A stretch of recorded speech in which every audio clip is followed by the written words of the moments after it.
Hamilton and his Mercedes team will need to try and rectify things before Silverstone, or this championship could soon be over. But Lando Norris certainly has a claim to that title. Hey guys, how's it going? My name is Cameron Smith and welcome back to GP Blog. Today, I'll be dissecting the 2021 Austrian Grand Prix, so fasten your seatbelts and get ready for our race debrief. Before we get into things, please make sure to like the video if you enjoy it, and subscribe to our channel. Whilst you're at it, turn on notifications so you know when we upload a new video. Let's get into it. Max Verstappen was victorious once again at the Red Bull Ring, and he completed his first ever Grand Slam in Formula 1 after qualifying on pole, leading every lap, winning the race and securing the fastest lap of all. It truly was a dominant display. He was even able to pit for a second time to further ensure he would win the fastest lap and still finish 17 seconds ahead of Valtteri Bottas in P2. Verstappen is looking unstoppable.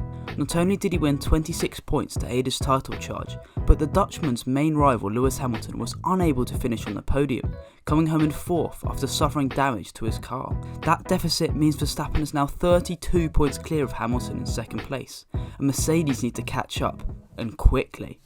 What went wrong for Hamilton? After Verstappen eased to the win last weekend, it was always going to be a tricky task for the 7-time world champion, and he fared even worse this time around. However, it wasn't really his fault. From the get-go, Red Bull simply had more speed, and the win was a step too far for Hamilton. Furthermore, he suffered damage to his car that saw him slip from 2nd down to 4th, and lose further ground on his rival. P2 would have been achieved if his car was working as it should, but these things happen. To pin the blame on Hamilton would be extremely harsh, but it's fair to say that Verstappen well and truly has the upper hand. The Brit has now failed to win in any of the past 5 races, accumulating just 2 podiums in that time as well, which is something we're not used to seeing. Either way, Hamilton and his Mercedes team will need to try and rectify things before Silverstone, or this championship could soon be over. Upgrades are planned however, so the Silver Arrows will be hoping to close a sizable gap to Super Max. Is Lando Norris the driver of the season? It's a bold shout to say the least, with Verstappen going so well, but Lando Norris certainly has a claim to that title. He's the only driver to have scored points in every race so far in 2021.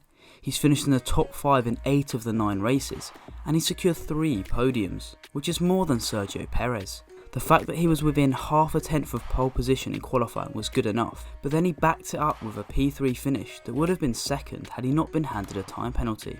The McLaren clearly has immense straight line speed, but Norris is extracting the absolute maximum out of the car, and the team will be glad he's tied down to a long-term contract. With regulation changes happening next year, McLaren may well close the gap to the 2 top teams even further, but you can't help but wonder if Norris could have moved to Mercedes, perhaps when Hamilton leaves, if he hadn't signed that deal. It seems a straight shootout between Bottas and George Russell for that 2nd seat for 2022, but Norris would have been an outside shout. In fact, on team radio during the race, Hamilton told his engineer Lando was such a great driver after the 21-year-old defended valiantly against him, and Norris certainly has Hamilton's respect. This was arguably Bottas' best race of the season, and Russell was desperately close to the points, but Norris was better than the pair, and his reputation keeps on growing. Whether or not he made the right decision to stay at the Papaya team is unclear right now, but one thing's for sure, Lando Norris is one hell of a driver.